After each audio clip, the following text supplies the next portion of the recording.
If you're an ambitious woman and you can't understand why the relationship isn't moving toward marriage, this is probably the reason. And it's not what you think. It's not that you're too intimidating. It's not that men are afraid of strong women. And it's not that you're asking for too much. It's that your ambition accidentally removes the need for alignment.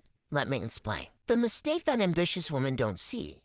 Ambitious women are builders. You know how to carry responsibility, create structure, move life forward, handle uncertainty, self-soothe, self-direct. So when a relationship lacks direction, you don't panic. You compensate.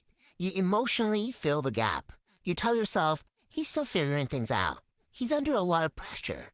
This season is temporary. We'll get there. And because you can keep moving forward, the relationship doesn't have to. Why ambition backfires here? From his nervous system, this feels like this worked as is. Not because he doesn't care, but because nothing is forcing a decision. Your ambition creates momentum for you, but it removes urgency for him.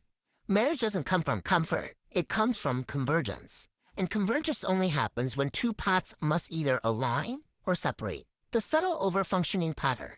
Ambitious women often do this unconsciously. They plan around him, emotionally stabilize him, adapt timelines, absorb uncertainty, keep the relationship viable. Not because they're desperate, but because they're capable. But capability is not a commitment trigger. It's a pressure release valve. The brutal but clean truth. Men don't commit when life is manageable. They commit when alignment becomes necessary. And ambitious women unintentionally make misalignment livable. That's the trap. What actually creates marriage momentum? Marriage momentum happens when your life has direction, your standards are calm but immovable, you don't chase clarity, you don't manage outcomes, and you don't soften your future to preserve the present. You don't threaten, you don't demand, you don't negotiate. You simply move forward honestly.